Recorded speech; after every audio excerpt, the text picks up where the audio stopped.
knowing the harm it can cause. Meta chooses to put human rights concerns aside if it means access to more users, more growth, more dollars. During the time frame that Ms. Wynn-Williams documents in her book, I was pressing Facebook on its potential cooperation with the Chinese government.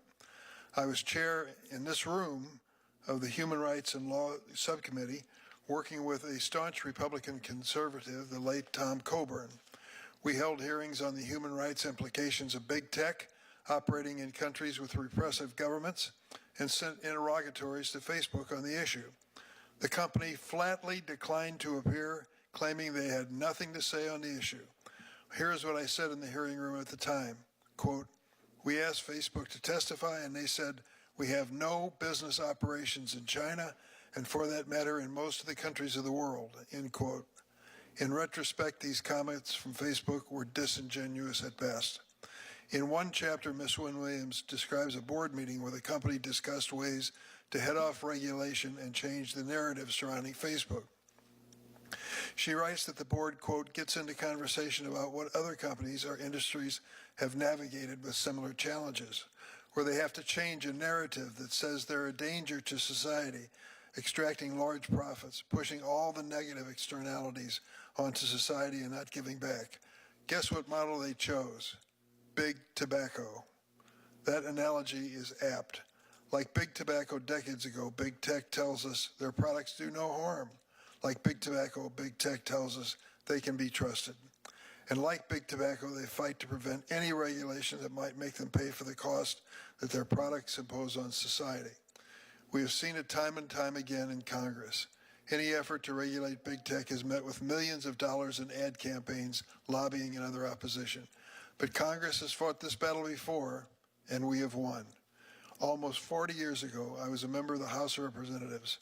I introduced legislation to ban smoking on airplanes. The tobacco industry fought it tooth and nail. Once that smoking ban went into effect, it wasn't long before smoking was banned in restaurants and public places.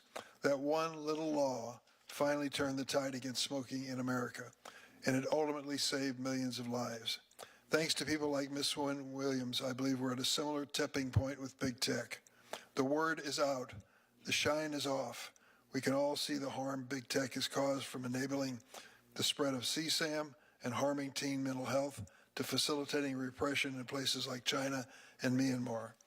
Last Congress, the Senate Judiciary Committee, which I chaired, unanimously, and that's a big deal in this committee, reported 5 bills to regulate big tech and require online platforms to protect kids. This is no easy feat in these polarized times. One of these bills was Stop CSAM, which I introduced with Chairman Hawley, and we're reintroducing it very soon. We'll do what it takes to get this bill to the President's desk so he can sign it. But we can't stop here. As Ms. Wynn-Williams makes clear in her books, companies like Meta won't do the right thing unless they're compelled to do it.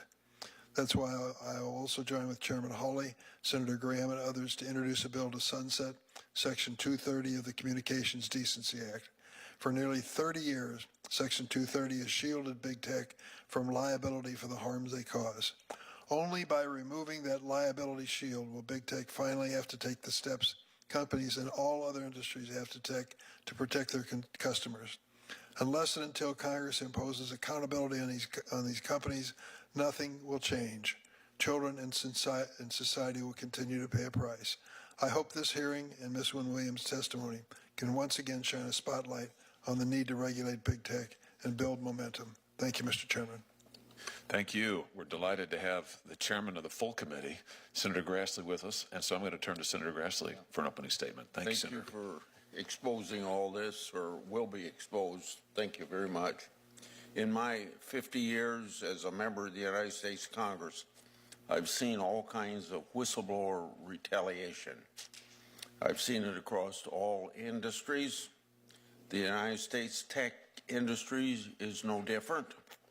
These tech companies sitting in those ivory towers in Silicon Valley look to silence whistleblowers. They want to keep these brave men and women from telling Congress, government regulators, and the entire American public about alleged wrongdoing at their companies. I've fought for whistleblowers my whole congressional career as authors of updates to the False Claims Act, the IRS Whistleblower Program, many other whistleblower laws. Whistleblowers are key to rooting out fraud, waste, and abuse, whether it's in government or in the private sector. Recently, I wrote to OpenAI about their efforts to silence whistleblowers. To address this, I'm working on bipartisan legislation to implement whistleblower protection in the artificial intelligence industry. Sadly, our witness, Ms. Sarah Wynn-Williams, is facing down the barrel of a gun. Ms. Williams is a former employee, Facebook. According to her attorneys, Meta is threatening her with fines of $50,000 each time she makes a disparaging comment about the company. This can be easily abused to silence her for telling the truth. Thank you for bravely being here. This isn't the first time I've investigated a tech company for exposing America's data and sensitive technology to our adversaries. On September the 13th, 2022, as ranking member of this committee, I, along with Senator Durbin, held a hearing on those very issues. A Twitter whistleblower named Peter Zatko testified at that hearing. He disclosed to this committee that Twitter shared user information to foreign intelligence agencies, including the government of China. His disclosures made public that the FBI notified Twitter of at least one Chinese agent in the company. Now, what's different here now? Well, the Chinese didn't have to infiltrate Facebook. Facebook went to China. Ms. Williams has disclosed very troubling allegations. For example, she told my office that C-suite executives had Facebook rolled out the red carpet for the Chinese Communist government. According to our witness, Facebook executives agreed to provide the communists in China with access to user data and build data storage facilities in China. This would obviously involve America data. Allegedly, Facebook also built censorship tools to block certain content from Chinese users. According to Ms. Wynn-Williams, Facebook also gave the ruling Communist Party and its People's Liberation Army briefings on artificial intelligence software. These briefings were done with the knowledge that they would assist the Chinese government in advancing its artificial intelligence program. These actions have and can have dire consequences. These disclosures to Congress are exactly how it ought to be done. This whistleblower, in my view, has absolutely done the right thing. Ms. Wynn-Williams, I often say that whistleblowers are treated like skunks at a picnic. Unfortunately, you've experienced that already. Thank you for your courage and bravery for coming forward to Congress. We'll be conducting a thorough investigation and ask Meta to fully cooperate. I'll be in and out because of votes on the floor of the Senate, but I want to come back and ask a few questions. You bet, Mr. Chairman. And now let me turn to my good friend and someone who has been a great friend of whistleblowers and also has been a champion in going after big tech, Senator Blumenthal. Thank you, Senator Hawley, and thank you for your leadership on this subcommittee and having this hearing, and also on the subcommittee that we chaired together on technology and the law, and I'm still hoping we will continue our work on AI. But your experience as a former law enforcement official, as Attorney General of your state, as I was of mine, gives you a solid backing and interest, and I think it reflects the importance of this subcommittee's work, that both the chairman and the ranking member of the full committee are here, and that we have a bipartisan group determined to get the truth.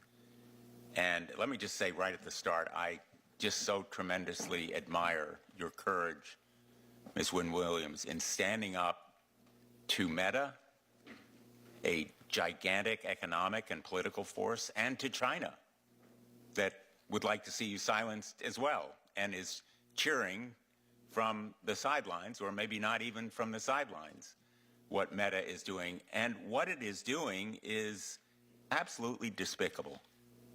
It is disgusting and the height of hypocrisy for a supposed free speech champion, Mark Zuckerberg and Meta, to use a campaign of threats and intimidation to try to silence you. But it is part of a pattern. Meta is trying to buy and even bribe and pander its way out of any accountability. It has donated $1 million to Trump's inaugural fund. It started ripping up its policies on hate speech and letting fraud and abuse run rampant on its platforms. And appallingly, according to the Wall Street Journal, Zuckerberg has recently visited the White House 3 times to get the president to order the Federal Trade Commission to drop its antitrust case. Meta will stop at nothing to dispel and disguise and deceive. And it has done it to Congress. It has done it to Congress and to the American people. Meta lied about the generational harm it was doing to young people, suicide, eating disorders, and depression. In fact, as we know from another brave whistleblower who came to the Commerce Committee, one document provided to us showed that it was part of the Facebook, Meta, business model to, in effect, addict kids to toxic content and destroy their lives. One document you provided to us shows that Facebook's advertising division was developing tools to target teens that were insecure and depressed. It was literally attempting to profit from the pain of young people. When it was caught lying about these harms, Senator Blackburn and I introduced the Kids Online Safety Act, KOSA, a bill that passed the Senate on a 91-3 vote. We're hoping it will pass again, and this time pass the House. The American people ought to be asking, has Facebook done anything to clean up its act? And the answer is no. It actually diverted its millions of dollars to try to stop KOSA. And it spent millions of dollars in lobbying to argue that antitrust and AI regulations harm national security. And unfortunately, all of this deception and pandering and buying, and we might even say bribing, has been effective so far. But the American people are going to be pretty outraged that Mark Zuckerberg sold out America to China, that he imperiled our national security for a buck, that he compromised a highly significant American corporation for personal gain and profit. And your allegations and testimony matter tremendously because you have credibility. You have nothing left to lose. You have your integrity. Mark Zuckerberg has lost his through his deception. And he oversaw and personally approved of plans that undermined American national security because his own engineers warned him that operating in China would expose Americans to Chinese surveillance and censorship. So he not only risked our national security, but the individual security of everyday Americans. And they ought to be downright angry, outraged that he sold them out as well as America. He hid those risks from Congress. He and other Facebook executives provided testimony in hearing after hearing after hearing that was misleading at best and false at worst. Meta has attempted to dismiss these allegations as just old news, nothing to see here, nothing new. Well, people watching and listening to you, Ms. Wynn-Williams, will know the importance and impact of what you have revealed to the American people and to the world. I have opened an investigation with Senator Ron Johnson on behalf of the Permanent Subcommittee on Investigations, and we've demanded documents from Meta regarding its operations in China.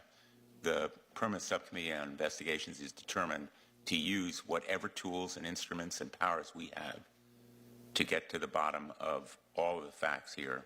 And I really appreciate Senator Hawley's support for that investigation. He has joined our efforts. He's a member of the Permanent Subcommittee on Investigations, and I look forward to our bipartisan, and it will be bipartisan effort to continue this effort for truth. And again, thank you for being here. Thank you for your courage. And now let me introduce someone who's been a champion for privacy and for antitrust and standing up to these corporations, Senator Klobuchar. Thank you very much, Senator Hawley. And of course, thank you to Senator Durbin and Blumenthal. I was listening to all of you, and I was thinking how when we first started on this journey, it was pretty lonely. I think the first bill we did that I remember was the Honest Ads Act with Senator McCain, in which we simply tried to get disclaimers on political ads that were on the platforms. Facebook initially opposed it and then did support it at the end. It still hasn't been passed, of all things, because of all the lobbying. But since then, there has been this big coalition of people, I think based in part on, I haven't read your book yet, but from what I understand, some of the things that you have pointed out that have brought people with us of all political stripes. And part of this is just the pushback whenever we try to do anything on antitrust when it comes to self-preferencing products, and this is of all of the platforms together, the intense lobbying against any kind of move, and even for things the companies agreed to do in other countries, or when we try to do something as simple as fentanyl, to try to put in place bills to make that be reported when it's being sold on the platforms. Senator Cruz and I lead the Take It Down Act that has gotten support from a number of the platforms, not originally, that I believe is going to pass through the House. It's already passed through the Senate for non-consensual porn, both AI created and actual. But there is so much more to do. And I just keep nearly every hearing saying, you know, if you want this to stop, then why don't you work with us in supporting some of these major, major bills outside of some of the ones that I mentioned. For too long, they have turned a blind eye when kids, as pointed out by the other senators, joined their platforms, used algorithms that would spread harmful content, and of course provided a venue for drug dealers, to the point where the former head of our drug enforcement agency said that the cartels in China and Mexico had basically harnessed, those were her words, harnessed the platforms. We know about the risks of mental illness, addiction, exploitation, even suicide for these kids that have their images. They put it out looking for a girlfriend or boyfriend, and they're so mortified and they're so young that we've had over 20 suicides in 1 year, according to the former FBI director. As you observed in your book, it really didn't have to be this way. They could have chosen to do it all differently and fix so much of what's been destructive, but they didn't, so we must. Thank you. Now let me introduce our witness. Sarah Wynn-Williams is the former director of global public policy at Facebook. She's a former New Zealand diplomat and international lawyer who first joined Facebook after pitching her own job. After leaving the company, she's continued to work on tech policy, including artificial intelligence. Now, all of that you can learn from reading the back of her book, but there's more to it than that. She worked at Facebook from 2011 through 2017. She witnessed Facebook's rise from a niche tech company to a global superpower capable of bullying nation states. And she wasn't just some mid-level functionary. She worked closely with Mark Zuckerberg and Sheryl Sandberg. She arranged their meetings with world leaders across the globe. She heard their plans for China. She's no ordinary whistleblower, and she comes to tell us not merely about what has happened, but also what is coming. Now, it is our practice, Ms. Wynn-Williams, and the Judiciary Committee and its subcommittees to swear in our witnesses before they testify. So if you would, let me invite you to rise, raise your right hand, and we'll get started. Do you swear that the testimony you're about to give is the truth, the whole truth, and nothing but the truth, so help you God? Thank you very much. We'd love to hear your opening statement. Take as long as you need. Chairman Hawley, Ranking Member Durbin, and distinguished members of the committee, thank you for the opportunity to speak with you today. My name is Sarah Wynn-Williams, and I served as the Director of Global Public Policy at Facebook, now Meta, for nearly 7 years, starting in 2011. Throughout those 7 years, I saw Meta executives repeatedly undermine U.S. national security and betray American values. They did these things in secret to win favor with Beijing and build an $18 billion business in China. We are engaged in a high-stakes AI arms race against China. And during my time at Meta, company executives lied about what they were doing with the Chinese Communist Party to employees, shareholders, Congress, and the American public. I sit before this committee today to set the record straight about these illegal and dangerous activities. Meta's dishonesty started with the betrayal of core American values. Mark Zuckerberg pledged himself a free speech champion.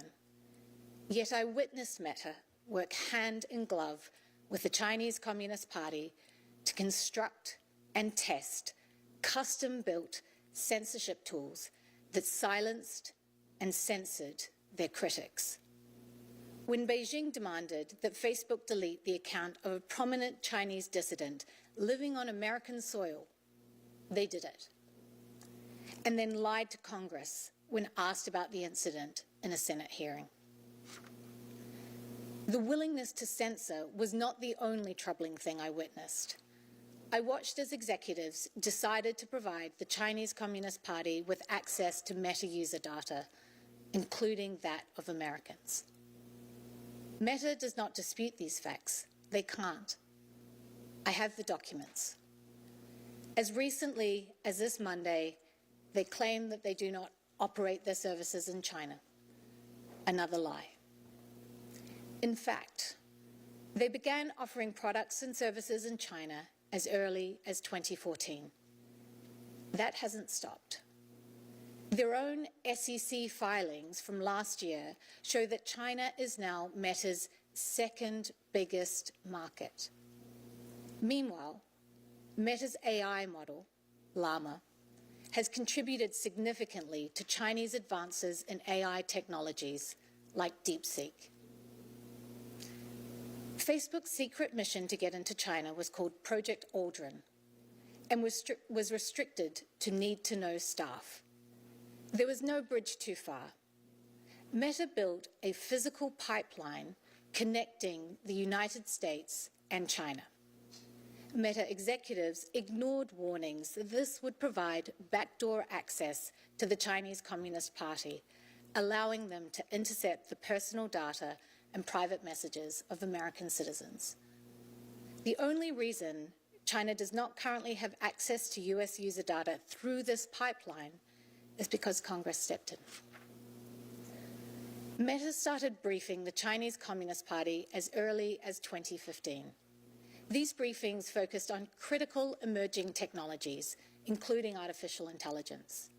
The explicit goal being to help China outcompete American companies.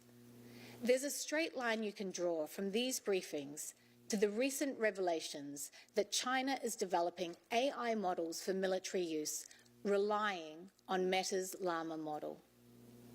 Meta's internal documents describe their sales pitch for why China should allow them into the market by, quote, helping China increase global influence and promote the China dream. The truth about what has gone on in China matters. I filed a shareholder resolution asking Meta's board to investigate its activity in China, and I filed whistleblower complaints with the SEC and the DOJ. The measure of how important these truths are is directly proportionate to the ferocity of Meta's efforts to censor and intimidate me. I relied on their commitment given in 2018 that they would waive their rights to pursue forced arbitration. Despite that public commitment, they've brought a case against me for hundreds of millions of dollars. Now, they have a legal gag order that silences me, even as Meta and their proxies spread lies about me. This order is so expansive that it prohibits me from speaking with members of Congress. The gag order was sought by a company whose CEO claims to be a champion of free speech. The American people deserve to know the truth.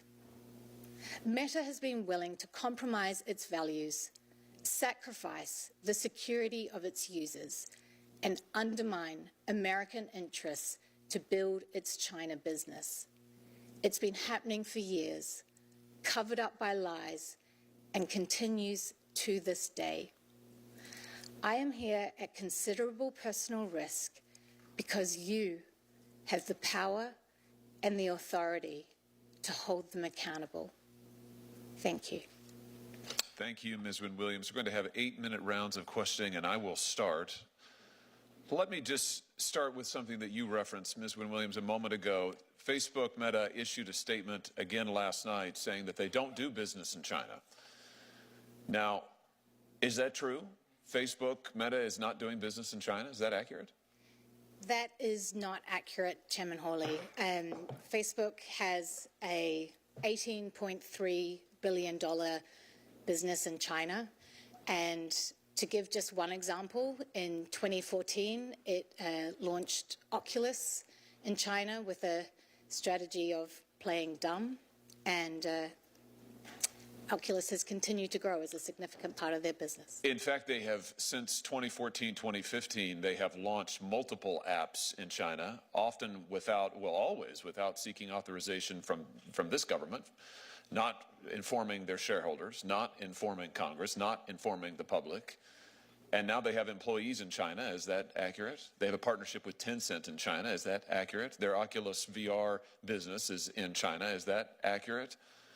So tell me this, why has Facebook Meta been so obsessed, if I can use that word, with breaking into the Chinese market? What is this all about? It is incredibly valuable for Meta. Monetarily. Absolutely. So we're talking about profit at the end of the day.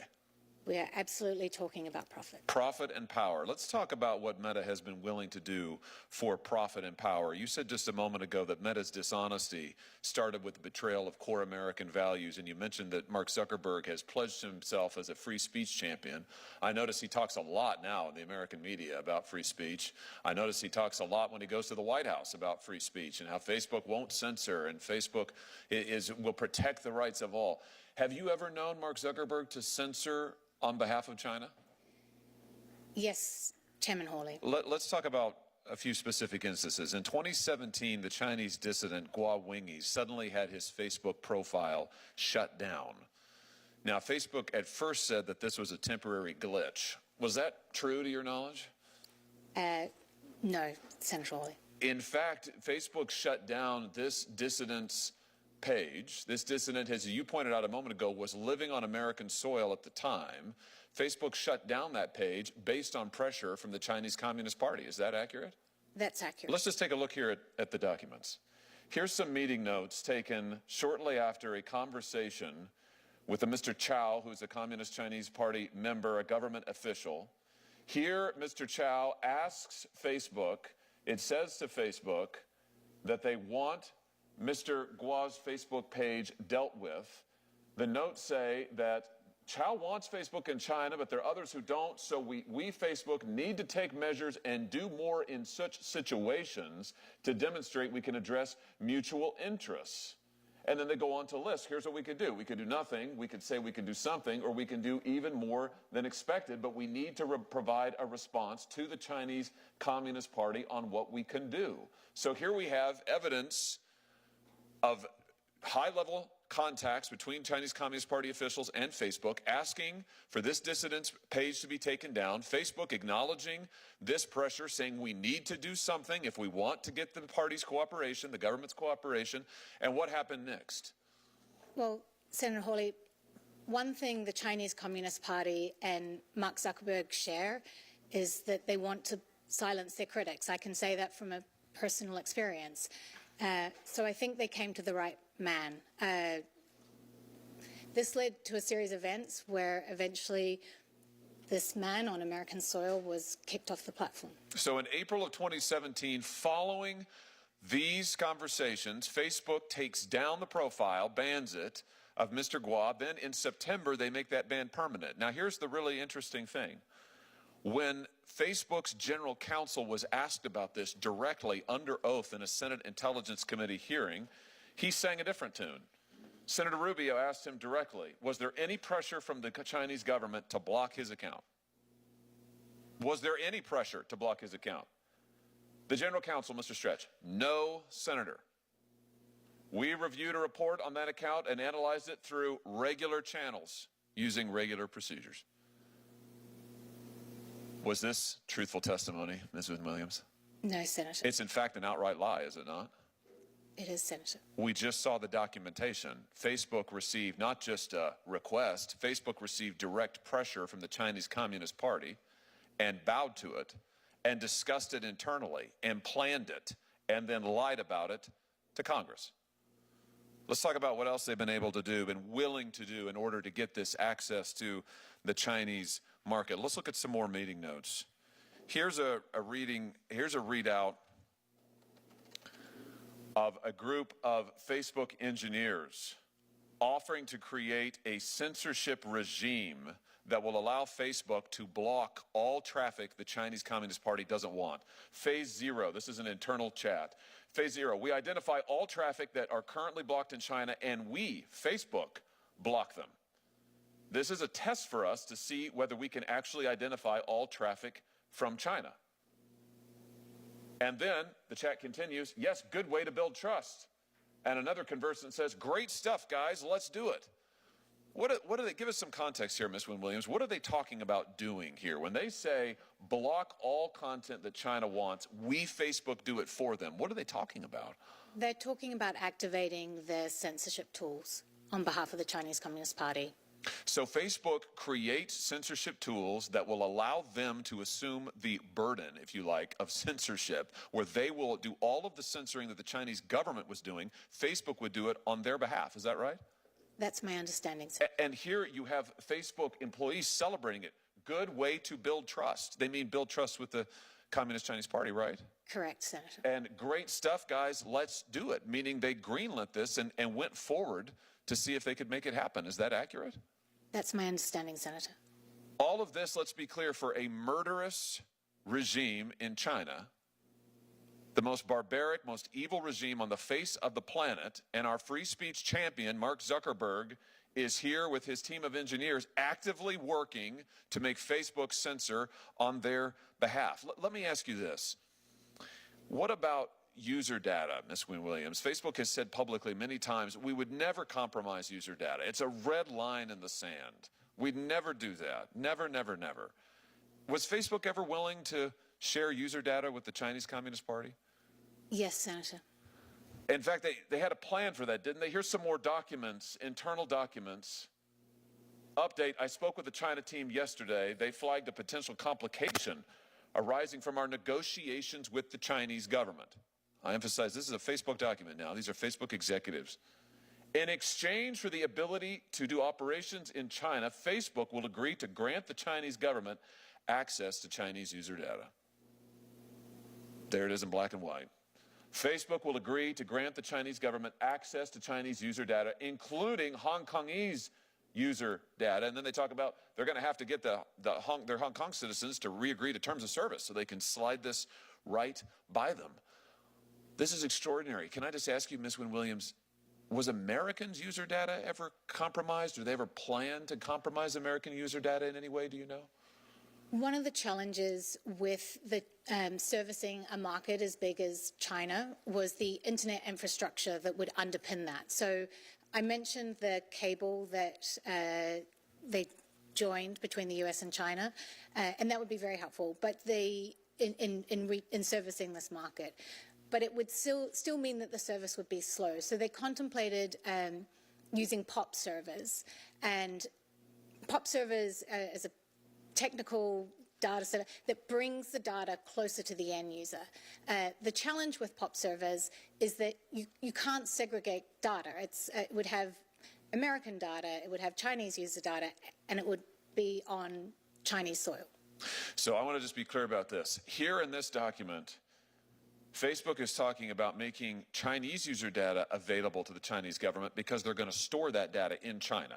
Is that correct? Correct. But when you store that data in China, Americans who exchange messages or other information with Chinese Facebook users, that would mean the Chinese government could get access to the American data as well. Is that correct?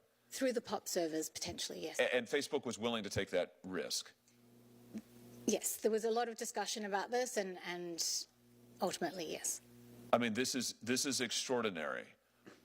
This is exactly contrary to what Facebook has represented for years. Here, they're willing to build data centers, store data in China. They are willing explicitly to give the Chinese government access to it. And if that means that American user data is also compromised, they're willing to do that too. All for profits in China.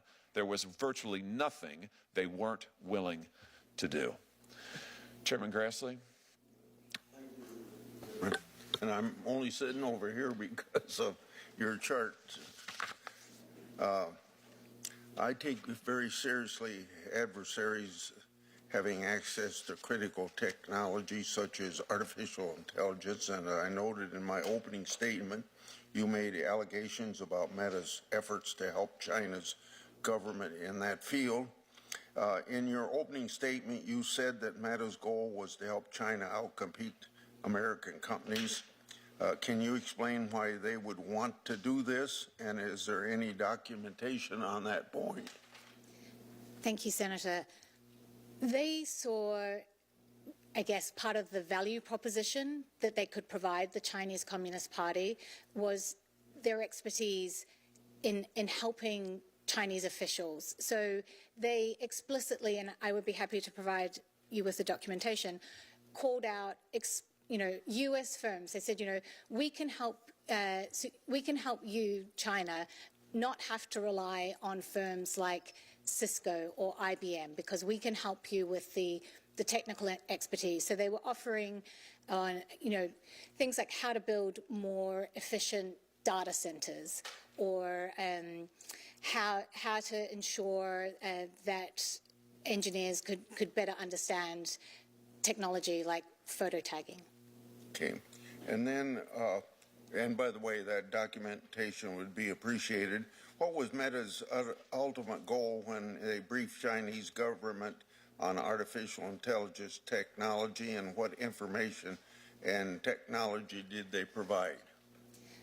So I think it links to this value proposition. Meta has some of the best minds of a generation. They've employed the smartest graduates working on cutting-edge technologies like artificial intelligence. So who better, if you're the Chinese Communist Party, to teach you about these technologies than Meta? In terms of understanding the extent of this, I think this is a really great area for your investigation. Now that Facebook has changed its name to Meta, is Meta currently providing the Chinese government with access to artificial intelligence technology? So it's been well reported that Chinese researchers have used the Llama model both for AI weapons and also that Llama is part of what powers DeepSeek. Please describe for the committee how Meta planned to share data from American citizens with the Chinese government. And for example, did Meta have any agreements with the Communist Chinese government to provide them with the data? And if so, do they still have those agreements, as far as you can tell that you've been gone from the company? So Part of the challenge, as I mentioned, was building like the internet infrastructure to support their China ambitions, and it was through that internet infrastructure that they would gain access to potentially American citizens' data. I think, again, this is another very good area to investigate and get further information directly from the company. Who at Meta facilitated these conversations, and what officials in the Chinese government did Meta staff meet with? So there were many meetings between the Chinese Communist Party and Meta. So right from the top, Mark Zuckerberg met with Lu Wei. There were lots of visits back and forth between Beijing and Menlo Park. There were lots of meetings with senior Politburo, senior CCP members, and I'd be happy to provide more documentation on this to the committee. Okay. Then my last question follows on where Chairman Hawley left off. If there's anything that you can add to this, you don't have to repeat what you told him, but describe to the committee how Meta planned to share data from American citizens with the Chinese government, and I don't think I'm going to ask that question. I think you covered it well. Thank you, Senator. Thank you very much. Thank you, Mr. Chairman. Thank you, Chairman Grassley. Thank you for being here. Thank you for these questions. Ms. Wynn-Williams, can I just go back to something you said a moment ago in response to Senator Grassley, and maybe let's just start at the beginning. So is it your testimony that Facebook executives and employees cultivated relationships with members of the Chinese Communist Party? Absolutely, Senator. And this happened over a period of years? This happened over many years. And did members of the Facebook executive team or other employees at Facebook, Meta, ever brief members of the Chinese Communist Party? Yes, Senator, regularly. Exchanged information with them? Yes, Senator. What are some of the topics that they covered in these briefings? I mean, it's incredibly broad. So you had meetings at the top executive level, so Mark and Cheryl, and you had meetings, all the way down to, regular engineers who would be providing briefings on cutting-edge technology like facial recognition, which is obviously very helpful to the Chinese Communist Party.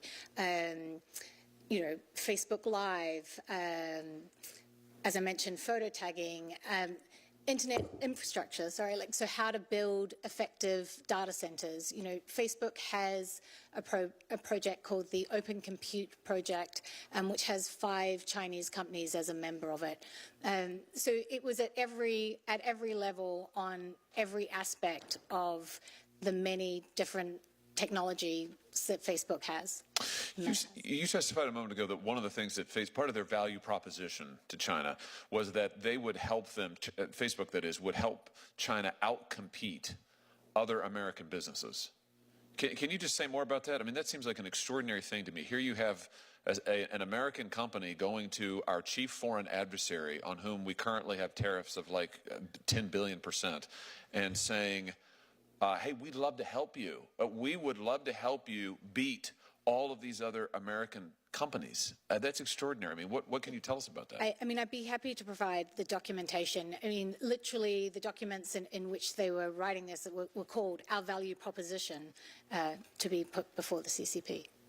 So was information related to artificial intelligence part of these briefings? I know you said that there were some sort of informal discussions, but did Facebook actually brief members of the CCP on artificial intelligence, to your knowledge? Yes, Senator. And again, was that a once-off, or was this a regular thing? Senator, I think this is a great area of investigation for your committee. So why would, you were at Facebook a long time, why would Facebook want to help China with artificial intelligence? I mean, what's the strategy there, do you think? What do you divine the intent to have been? I think there are lots so I think we've talked about the general focus of the company of wanting to help China. This is over a period of time where China was rapidly trying to increase its own technological expertise and trying to grow its own homegrown technology company. So it's incredibly valuable to have the brightest minds in the world. show you how that technology works, if that was. And then I think at the moment, as you're aware, there's a debate in the AI community around whether open source models or closed models are more appropriate. And one of the considerations around that is national security. But it's not clear at this moment whether open source models or closed models will ultimately prevail. And there's a lot of money on the line.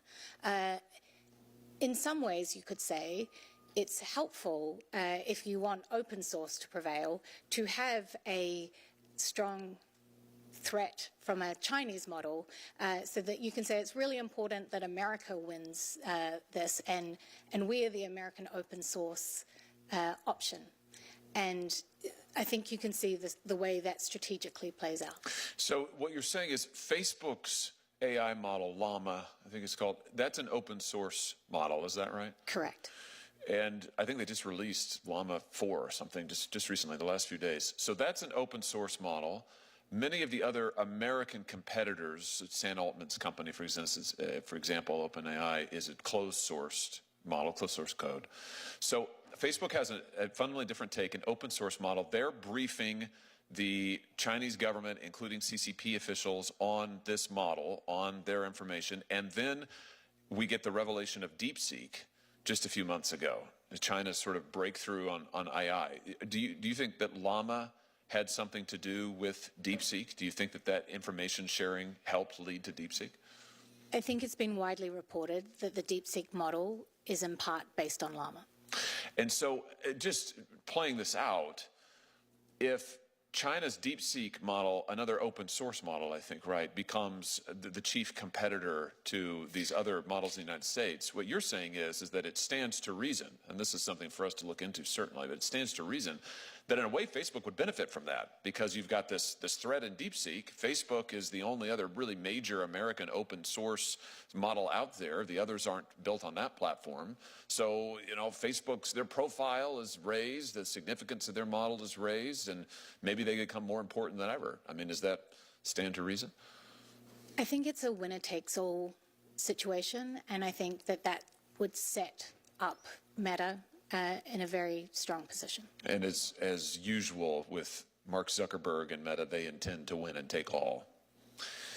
Senator Blumenthal, if you're ready, I'll turn it over to you. Thanks very much, Mr. Chairman.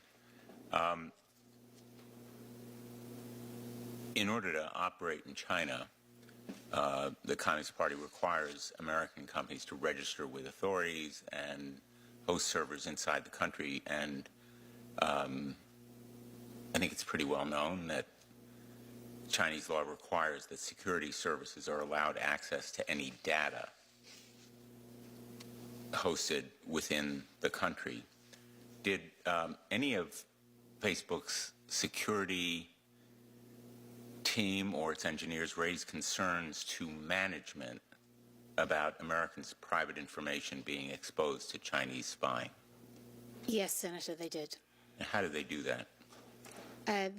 They documented their concern in a number of ways. They noted that this would happen, that the Chinese would get access to the data, and they also noted their concern in other discussions and other documentation, saying, my red line as a security engineer is to not be comfortable with this, but my red line is not Mark Zuckerberg's red line. Maybe you can explain what you mean by that. The engineer was saying that they were not comfortable with the way the China project was structured that would allow the Chinese Communist Party to potentially access American citizens' data. But in saying that, they noted that, that's a red line for me as a security engineer. That's not Mark Zuckerberg's red line. Did you sense he had any red line? I did not. If he did, you don't know what it was? I don't. If you have more information related to these spying risks, would you be willing to share it with the committee? I would, Senator. And Mark Zuckerberg was knowledgeable about the planning and do you know whether he was knowledgeable about the risks as well? My understanding is that the risk is the hardest part of the plan. So it's unthinkable that he was not aware of the risk. Nothing happened here without his approval and knowledge. This was a project unlike any other project I worked on during my time at Meta, in that it was so centrally led by Mark Zuckerberg, and he was so personally invested in this project. He learnt Mandarin. He traveled to China more than any other country. He had weekly Mandarin sessions with employees. It's hard to overstate how different this project was to any other project I experienced in my many years at the company. So there would be no credibility to his denying that he knew about the risks, he knew about the concerns raised by his engineers and his China team, and he was intimately involved in not only the planning and the engineering, but also in taking those risks. Senator, he was traveling to Beijing. In the documents submitted to the subcommittee, Facebook appears to have been willing to provide the data of users in Hong Kong to the Chinese government at a time when pro-democracy protesters were opposing Beijing's crackdown. Is that impression correct? And how did Facebook treat Taiwan or Hong Kong? So that impression is correct. One of the more surprising things is that as part of the censorship tool that was developed, there were virality counters. So anytime a piece of content got over 10,000 views, that would automatically trigger it being reviewed by what they called the chief editor. What was particularly surprising is that the virality counters were not just installed, but activated in Hong Kong and also in Taiwan. Let me ask you, I raised in my remarks, and I know that a number of other colleagues did as well, the record of misrepresentation and deceit. One of our former colleagues, Senator Leahy, asked Mark Zuckerberg in 2018 whether Facebook would comply with Chinese censorship and surveillance demand. He even asked if Facebook had built censorship tools to enter the Chinese market, and Zuckerberg responded, I'm quoting, "Because Facebook has been blocked in China since 2009, we are not in a position to know exactly how the government would seek to apply its laws and regulations on content were we permitted to offer our service to Chinese users." Ms. Wynn-Williams, was that accurate? That is not accurate. You know, hundreds of decisions had been made, and by 2018, they'd been in dialogue directly with the Chinese Communist Party for 4 years. The fact is, by 2018, Facebook built, it even turned on censorship and surveillance tools that it developed for Chinese security officials, correct? It developed, and those Chinese Communist Party officials tested the censorship tool and would give feedback and say, this needs to change, or we need this, or we need confidence that you can capture images and filter images we don't want seen. You know, we talk a lot about 1984. Facebook developed a virility counter tool that directed any posts of over 10,000 views to be reviewed by an Orwellian-named, quote-unquote, chief editor. Is that correct? That's correct. And was the chief editor's geographic reach limited to mainland China, or did they plan to cover other locations? They plan to cover Hong Kong and Taiwan, is my understanding. So their surveillance operation was directed at Taiwan That's my understanding, Senator. and Hong Kong? That's my understanding. Was the editor-in-chief's or the chief editor's power limited to reviewing viral posts? Oh, no, it's extensive power. The chief editor would be able to turn off the entire service in specific regions, for example, Xinjiang, or would also be able to turn off or manage the service on significant anniversaries like the anniversary of Tiananmen Square.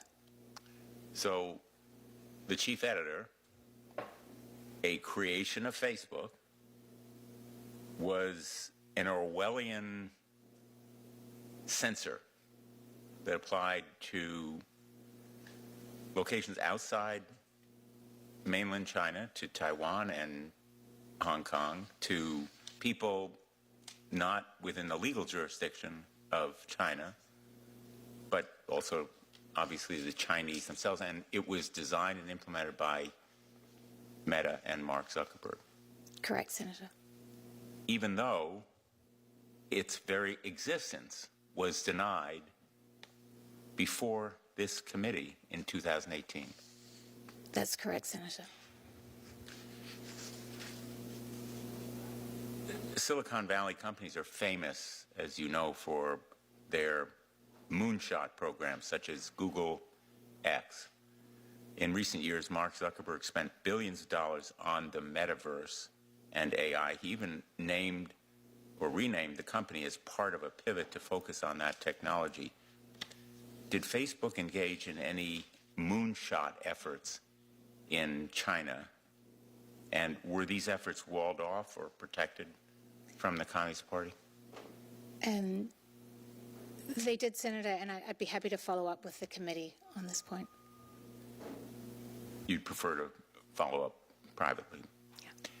Yeah. Just one last question. I'm interested in how much of a national champion Meta actually is for the United States. Did Facebook share information about its facial recognition, artificial intelligence models, and other sensitive technologies to Chinese security officials? In other words, did it share that significant technology regarding facial recognition and other surveillance methods? Look, the greatest trick Mark Zuckerberg ever pulled was wrapping the American flag around himself and calling himself a patriot and saying he didn't offer services in China while he spent the last decade building an $18 billion business there. And he wrapped the flag around himself even as he disclosed sensitive technologies that enabled the Chinese to gain the upper hand on surveilling its citizens, but also the upper hand in engaging with us. And he continues to wrap the flag around himself as we move into the next era of artificial intelligence. Thank you, Mr. Chairman. Thank you, Senator. Senator Blackburn. Thank you, Mr. Chairman. I am delighted that we are having this hearing today. I thank you for this. And Ms. Wynn-Williams, I want to thank you for stepping forward and for speaking. Senator Blumenthal and I last year brought forward the Kids Online Safety Act, and this is a piece of legislation we have worked on for years. It came through the Senate on a 91-3 vote.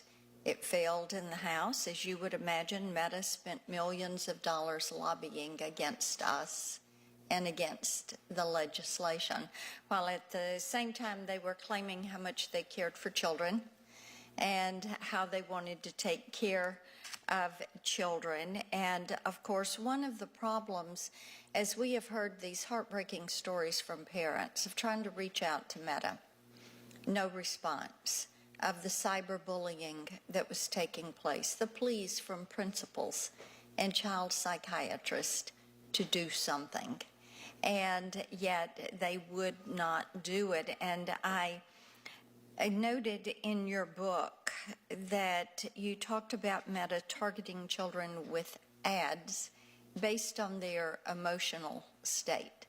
And if you want to talk about something that is cruel, I'm a mom and a grandmom. And to kick a kid when they're down, that in essence is what it is. is kicking them while they're down. That is completely disgusting. And I find it so interesting that Mark Zuckerberg has said he's turned over a new leaf. My response to that was, leaves change color with the seasons of the year. And I am curious as to whether this is a season for him or if it is something that is truly going to be making a difference. And I think he should explain to us. He's been before this committee before, where he truly is. Now, one of the things we found out from other whistleblowers, and you mentioned in your book, that Meta's statement denying it engaged in targeting children was a flat-out lie, and the company had refused to audit these activities. We've heard that from other whistleblowers, that they were doing research and they knew what was happening, but they were so given to the dollar and having children as the product that they themselves, children were addicted, but also Facebook and their leadership team had become addicted to the power that they held and to the money that they were making. But talk to me a little bit about your experience with Meta and how they would choose to cover up or deny that they were harming kids. Thank you, Senator. One example is that Facebook was targeting 13 to 17-year-olds. It could identify when they were feeling worthless or helpless or like a failure. And they would take that information and share it with advertisers. One of the things about advertising is advertisers understand that when people don't feel good about themselves, it's often a good time to pitch a product. You know, people are more likely to buy something. And so what the company was doing was letting these advertisers know that these 13 to 17-year-olds were feeling depressed and saying, now's a really good time to serve them an advertisement. Or if a 13-year-old girl would delete a selfie, that's a really good time to try and sell her a beauty product. Or if a 13-year-old girl is... So let me interrupt right there. Sure. If she deleted a selfie, then Facebook was, in essence, or Meta, Instagram, they were, in essence, tracking her activity online. Absolutely. That Okay. was taken as a signal and then shared Right. with advertisers. So they didn't stay given specifically to their app. They traveled in the child's phone. Absolutely, sir. Okay. Excellent. Thank you. Thank you for that. I think it points up some of the harm that is there. One of the things I wanted we've talked about China and their launch of apps, Facebook's apps in China. I wanted to see if you could elaborate on the type data that would be found on Facebook servers located in China and the broader implications of allowing the CCP to have access to that data. Senator, I mean, we've just spoken in your last question about, just one example of the amount of information that this company has. It is unfathomable. It's very, very hard to wrap your mind around the amount of data that this company has on each person who logs on to its service. It's private messages, but so much data. And all of that would channel through a POP server. So then it is not just limited. The data Facebook holds or Meta holds is not just limited to the Meta applications. Not at all, Senator. So basically Meta has the ability to build what I call a virtual you of an individual, where they go, the transactions they have, the different apps that they rotate from one to another. Is that accurate? Absolutely, Senator. Okay, thank you. I've got one other question I want to come to you on, and we have heard not only from you but from others that Mark Zuckerberg would veto recommendations from his team when it came to improving practices that would protect children or would protect data. And he would do this because he would say it was too costly. And I just find that astounding. In the physical world, we have laws that protect an individual's privacy. We have laws that protect children and protect them from being exposed to certain harms like alcohol, tobacco, sales, meeting predators, pedophiles. So I wanted to know if you had witnessed that he or the other C-suite were actually vetoing recommendations that would have provided consumer protection and protection of children in the virtual space. Yes, Senator, and as a mother of 3 children, that's one of the more difficult aspects to reconcile with this company, that it is not a company that looks after users, particularly those 13 to 17, which they regard as vulnerable yet very valuable. And then how long were you employed at Facebook and when was your last day? I was employed from 2011 and it's slightly complicated, but I finished in the end of 2017. 2017. Okay. Thank you very much. Thank you, Mr. Chairman. Senator Dermott. Thanks for being here. That reference that I opened up with, that you made in your book to a strategy, a message strategy for Meta, and someone suggested tobacco as kind of the guideline that you might want to follow, some dangerous product that was lessened in intensity to the public by misrepresentations. As I mentioned at the outset, I was part of the effort to bring them down. Didn't realize I'd reached a tipping point with smoking on airplanes, but it turned out to be one, and things changed. You make a reference as well in the book that a lot of the executives at Facebook protected their own children from what might have been an exploitation. What you've described here, the algorithm that analyzes your activity on the board and says, well, just deleted a selfie, good time for an ad. Somebody had put that together. So these executives at Facebook protected their own kids from that kind of exploitation, correct? Senator, that was one of the things that shocked me when I moved to Silicon Valley, is that it's a place full of, wooden Montessori toys, and, executives would always speak about how they have screen bans in the house, or, I would say, oh, has your teen used the new product we're about to launch? And they're like, my teenager's not allowed on Facebook. I don't have my teenager on Instagram. Like, these executives, they know the harm that this product does. They don't allow their own teenagers to use the products that Meta develops. I mean, the hypocrisy is at every level. So I wanted to just tell you a follow-up to that story. Eventually, the children of tobacco executives became my greatest fans and supporters. And they would basically shame their parents by saying that, the kids at school are saying this, or I just heard something, or I read something. Dad, tell me that you aren't part of that tobacco conspiracy to keep the truth from the American people.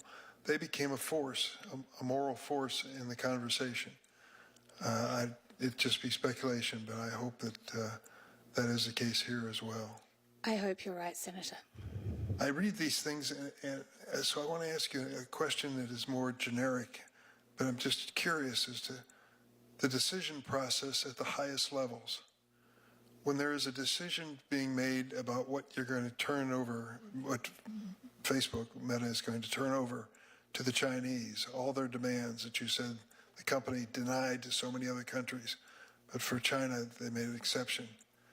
When the decision is being made about exposing American privacy material and data so that the Chinese would have access to it, Americans not knowing that. The security questions that you raised, the AI information is given to the Chinese that makes them, quote, more competitive, but also means that they have sources of information that could compromise the security of the United States. I mean, when you consider each one of these, they kind of grow in gravity and magnitude. Are these decisions being made strictly by Zuckerberg himself, or by boards, or by open discussion? How much sensitivity was there to the fact that the decisions were historic in nature and maybe even criminal? It's a really interesting question. I mean, you asked me in part about China. You know, to give you just one example, at the governance level, which is what you're asking me, the lead independent director on Meta's board was also on the payroll for the China project. So that they had dual loyalty?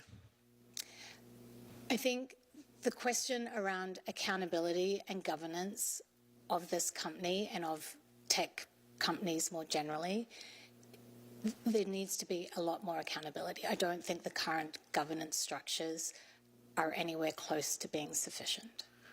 Tell me that there were people at that company that you worked with that didn't sell out.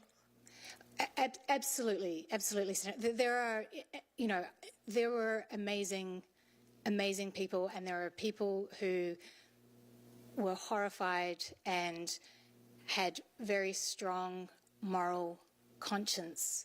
And there are many of these people who've been in touch who, since these revelations have come out, have said, you know, I was in those meetings. I remember this. You know, there were people who spoke up. There were people. I regret to say that many of the people who spoke up are no longer at the company, but there are good people there, and there are people who have moral beliefs, and there certainly were. But that wasn't happening at the top of the company. That wasn't happening at the executive level, and what was striking was the absence of those types of discussions at the top of the company compared to what was happening with your average people who are working at the company. And you say Mr. Zuckerberg himself prides himself on being a loyal American? I think Mr. Zuckerberg would say he does. Yes. But I don't want to speak for him. No, of course not. But I think the evidence that you've given us points in the other direction. Lying to Congress may be in the realm of a mortal sin, depending on your faith conviction, but certainly selling out the security and privacy of the United States is about as low as they go when it comes to big tech. Have you been in any conversations involving Section 230? No, Senator. All right. Well, that's certainly a law that we're taking a close look at here, which shields companies like this from personal civil liability. Many of us believe the committee has voted accordingly that if they could be held accountable for their decisions in a court of law and find damages, money to money, that this would have more impact than some of the best speeches we could put together as members of Congress. So we're going to work on that. But, Mr. Chairman, I thank you for this hearing, but I particularly thank you because you've referred to in your testimony what you call in the book 3 pistols, which I think is your reference to your 3 children. You've done a great thing for them and for kids all across the world. Thank you for testifying today. Thank you, Senator. Ms. Wynn-Williams, let me ask you a little bit more about the censorship tools that you've been asked about today, you've testified about, that were actually deployed in Hong Kong and Taiwan. And let's just, if we can, let's just look again at the privacy team email Not that one. That one. Yeah, so this is, and just so members of the press understand, the committee's in possession of this document. We have blacked out, as you can see, we've blacked out the names of individuals here, but in the documents, we have those names. Of course, we'll follow all appropriate legal procedures, but just so the press understands, the committee is committed to doing a full investigation. We do understand and know who the people are on this chain. We can see who they are, and we can see the full course of the discussion. But I just want to emphasize something here.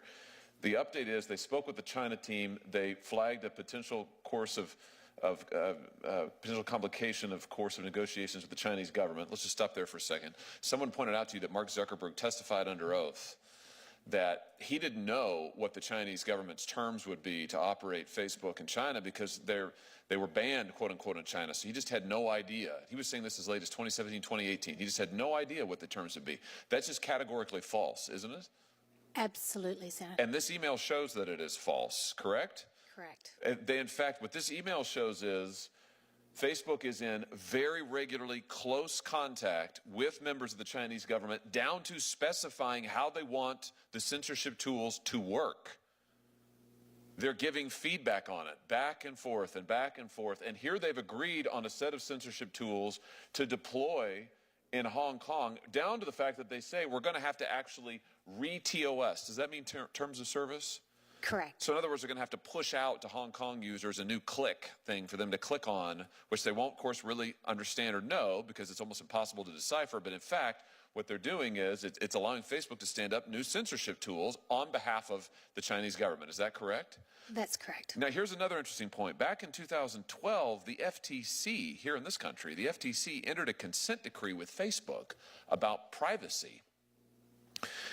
Do you remember, Ms. Wynn-Williams, this would have been early on in your time at the company, but do you remember roughly any of the terms of that FTC consent decree? Because they are relevant here.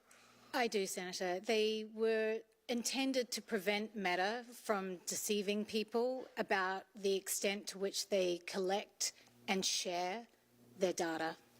Yes, so the part of the order is, and let me just quote, Facebook shall, quote, shall not misrepresent in any manner, expressly or by implication, the extent to which it maintains the privacy or security of covered information, end quote, which is user data.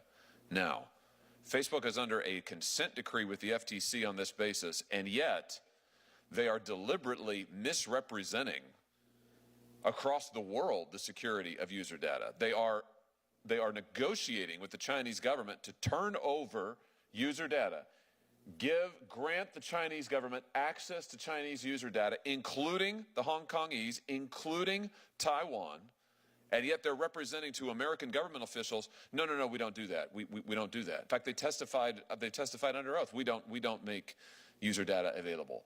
All of that was just lies. Is that fair to say, Ms. Wynn-Williams?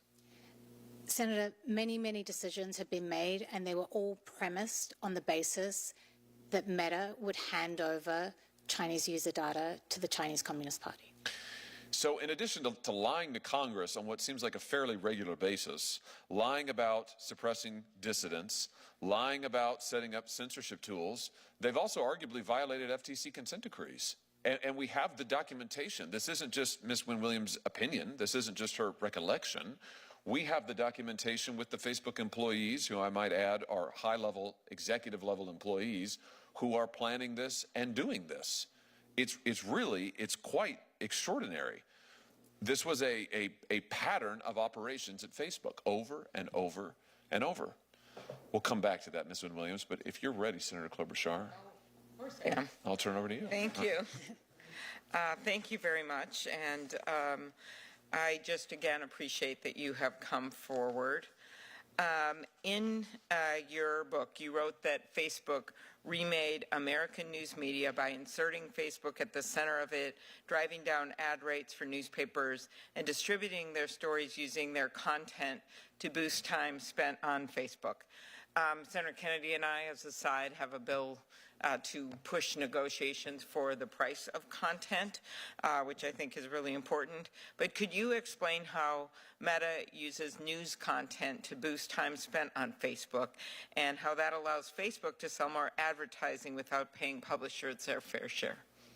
mean, the key thing that Meta is obsessed with is engagement. It's keeping people's attention on the services that Meta owns for as long as possible, using whatever tools it can. So definitely the work of publishers and the work of many dedicated journalists, and also increasingly they're utilizing AI to keep engagement, often AI based on the work of journalists and authors. Exactly. And when discussing ways to promote a healthy news market, you quoted Mr. Zuckerberg as saying, quote, "You're compromising with the dying industry rather than dominating it, crushing it." What do you see with your experience as a consequence of Facebook is allowed to dominate and crush an independent news media? I think every citizen has seen the consequences of these actions, and I think we're all the poorer for it. Thank you. When discussing the role that political ads play in Facebook's business, you observed that peddling outrage and stretching the truth were just part of the game, and that outrage is a lucrative business for Facebook. I care about this a lot, just being in this business of politics and how we know how negativity is awarded online, not just Facebook, in all of the algorithms in these companies, and it's actually completely changed the ecosystem that we work in. Can you elaborate more on how stoking political outrage is profitable for Facebook and ramifications for democracy? I think we're all living with the consequences of this every day. As I said before, what this company wants is to dominate as much time and attention as it can of every, not just in this country, as many billions as they can. And what they've learned is that outrage is a really good way to do that, but it doesn't, whatever it takes to have people glued to these services in their power, in their thrall, they'll do it.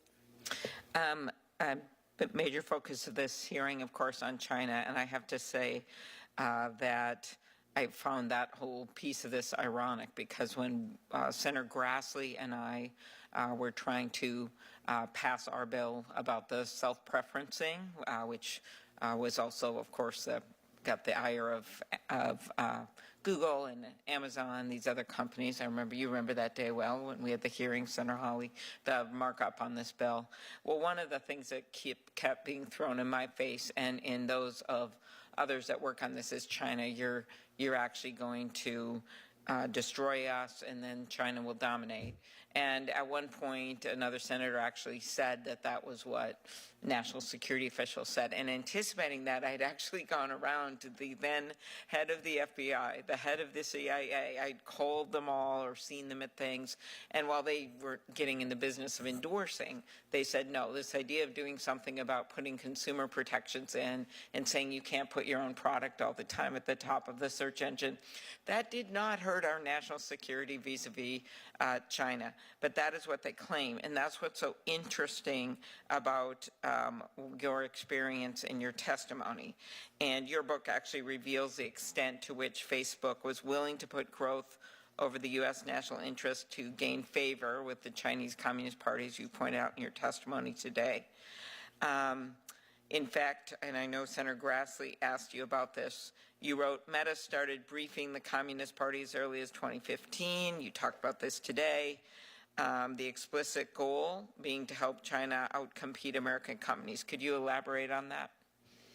I think to pick up on your point, Senator, Meta is very quick to say, don't do anything that can hurt us because you'll let China win. You'll let China win on AI. You'll let China win and gain the technological advantage. And the whole time, the company that's done the most to help China gain a technological advantage is Meta. So do you believe Facebook is an honest broker? This is called a softball. When it claims competition reforms would harm the U.S. ability to compete with China? Because I'm telling you, we hear this all the time. So every time we try to bring up any of these bills.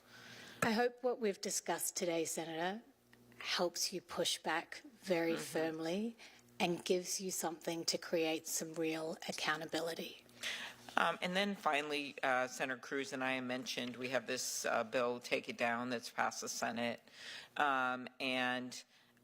Just your view that if Meta puts its considerable engineering expertise toward the problem of removing non-consensual intimate images that have the power to ruin lives, or even the selling of fentanyl or some of these other things, do you think they could do it?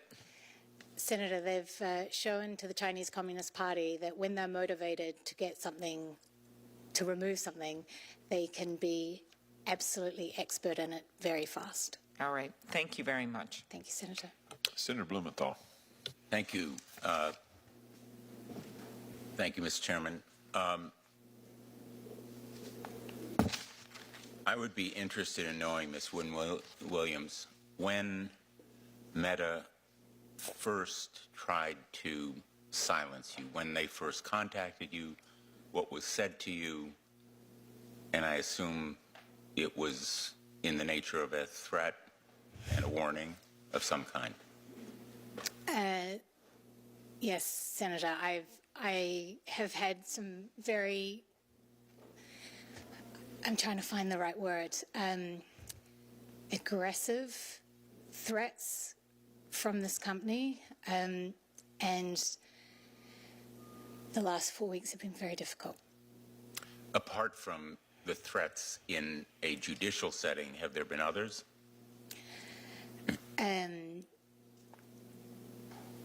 There have been a number of things, Senator, yes, yeah.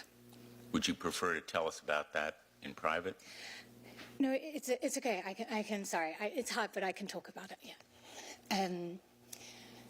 So Meta has said. Even the choice to come to speak to Congress was incredibly difficult. Maybe it's helpful if I read what they told me. Please do. They said,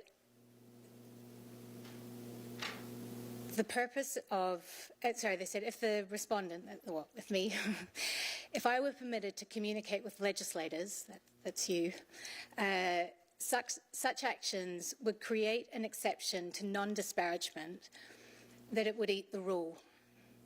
In such circumstance, nothing would limit or prevent those legislators or their aides from parroting to the public any disparaging statements. And I just want to pause here because a disparaging statement is a true statement. So it's telling you the truth. Respondent is barred from disclosing. So they were very clear that even coming to speak to you about the truth and about the concerns of national security and protecting our children and sharing these truths with you, that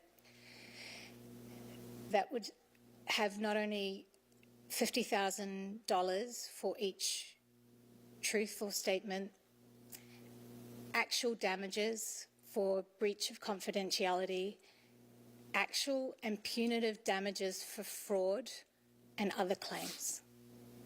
So let me just be clear.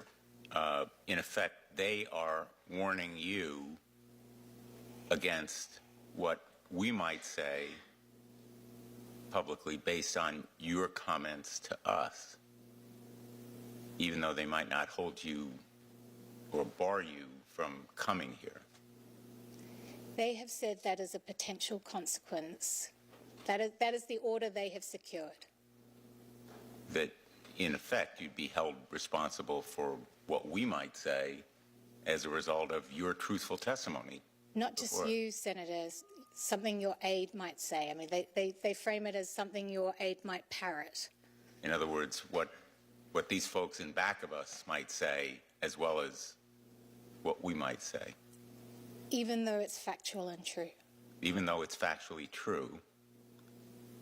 In effect, I mean, now that you mention it, it creates pressure on us not to tell the truth to the American public is the way I view it. It's, in a sense, threatening you and thereby putting pressure on us because we could have to worry about harming you as a result. Please don't worry about harming me.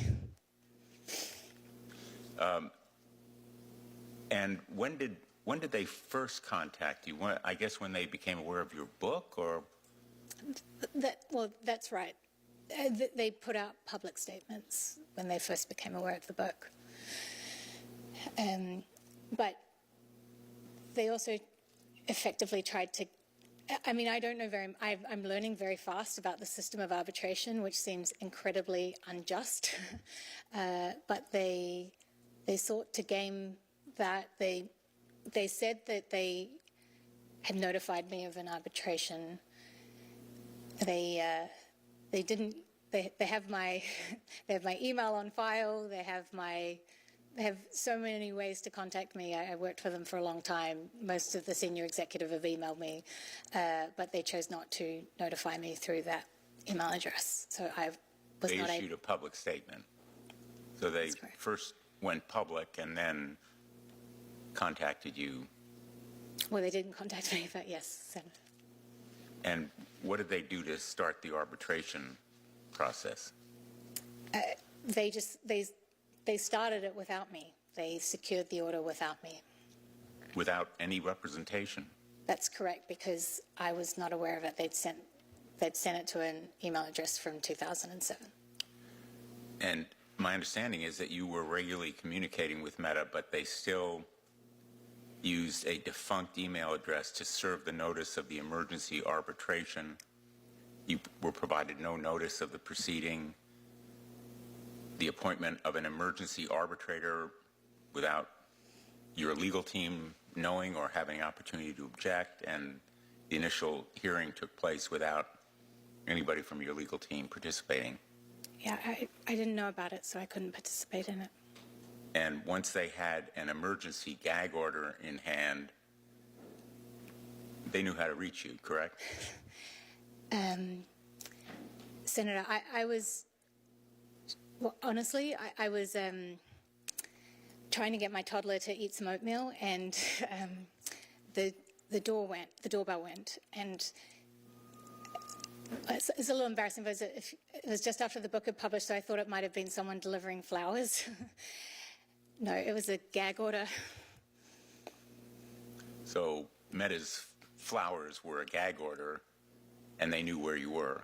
They had no trouble reaching you with the emergency gag order. They didn't bother letting you know about the arbitration process or anything before they got what they wanted. They obviously knew where my home was the entire time. Well, Mr. Chairman, I think that this experience is kind of a textbook example of the kind of problems that we hear from our constituents relating to forced arbitration. I happen to be the lead sponsor in the Senate of the Forced Arbitration and Justice Repeal Act, known as the FAIR Act, which would end these kinds of abusive clauses that enabled them to do what they did with you, Ms. Wynn-Williams. Just so we're absolutely clear, they're trying to force you to pay them this $50,000 in liquidated damages for each so-called disparaging comment, true comments, which they regard as unfavorable to them, even when you tell the truth about their misconduct, correct? That's correct, Senator. Thank you. Thank you, Mr. Chairman.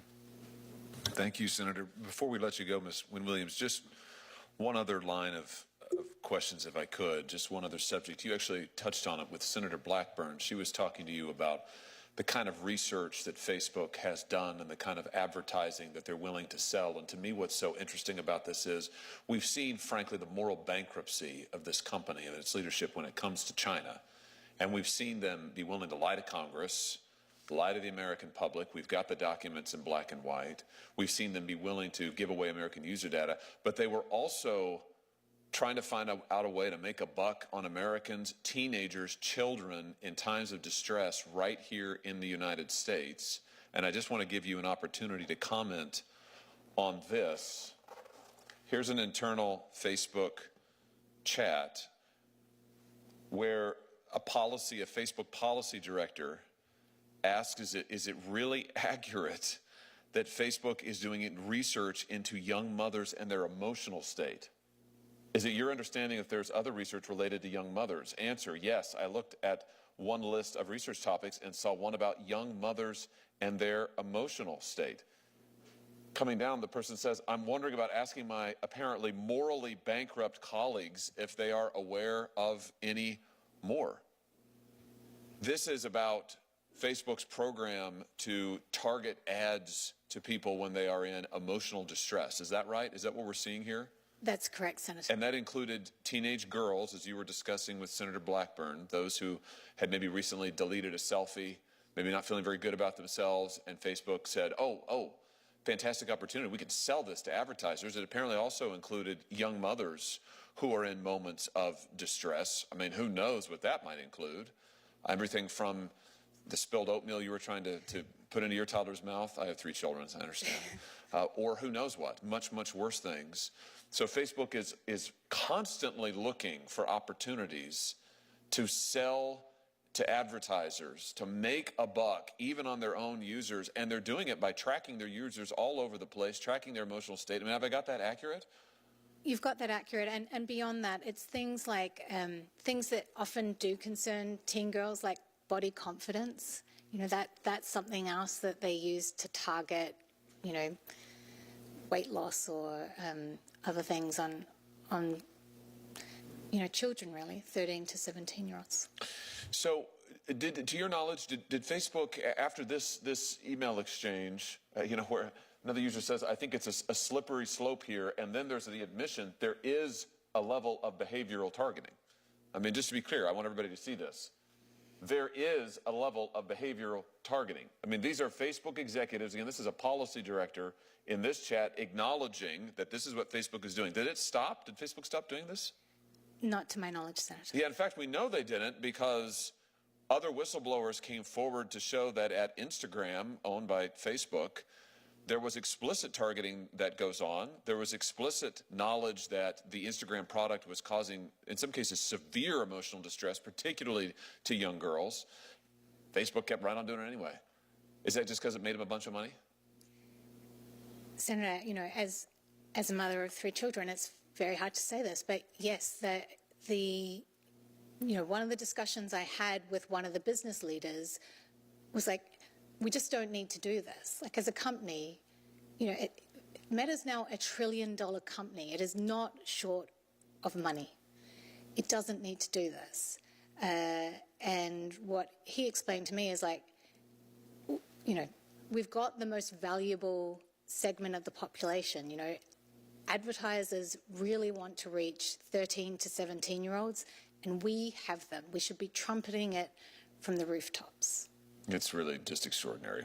I think what we've seen here is the evidence that you presented, the evidence that we have in black and white is a company and leadership that is willing to do anything, work with America's chief competitor, work with our chief adversary, sell out other American businesses, sell out American user data, lie to Congress, lie to the public, anything in order to amass more power and make a buck. Can I just ask you, you know Mark Zuckerberg very well. You spent a lot of time with him.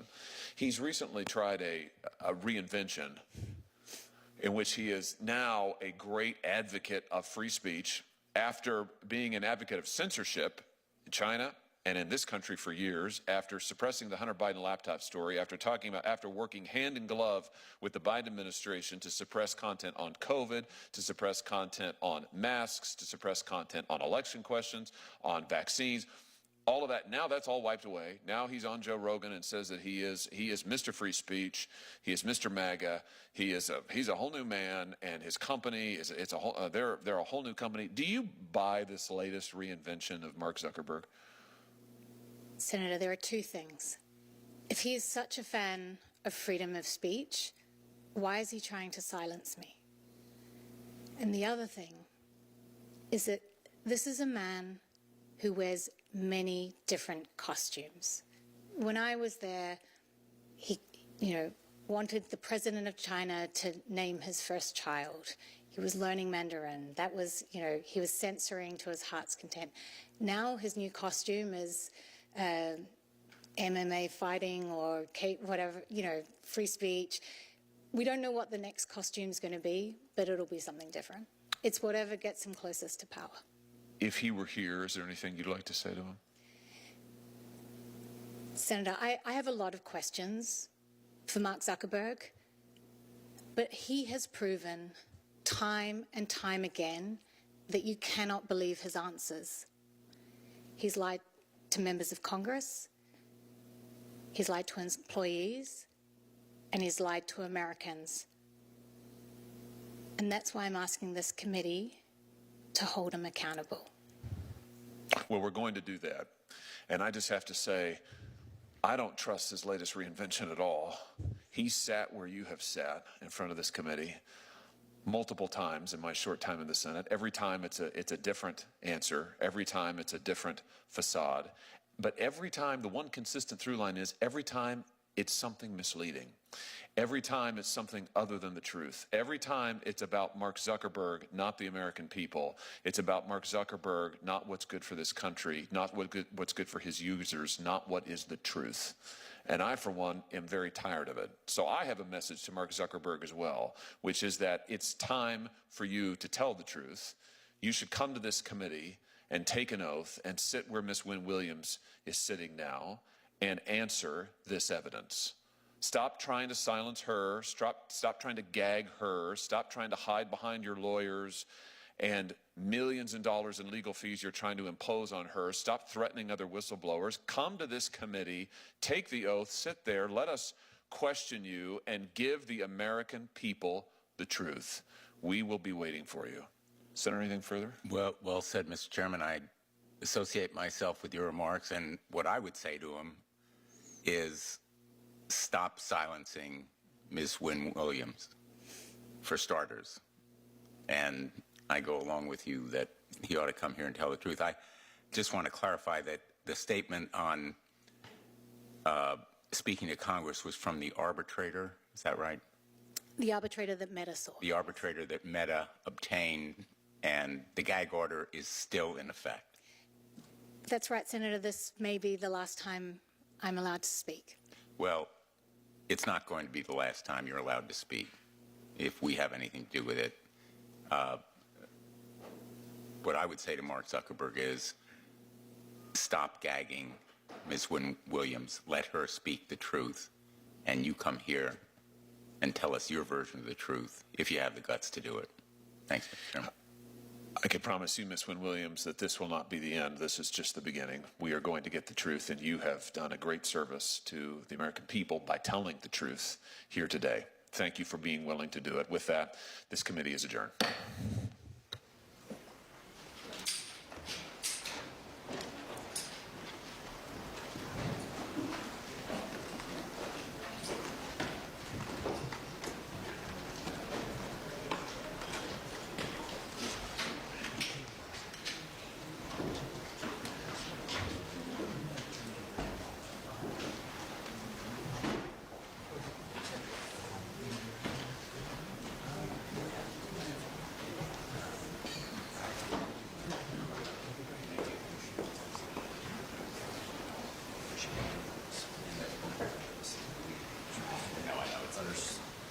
Unique, but it's nice to meet you. Sir.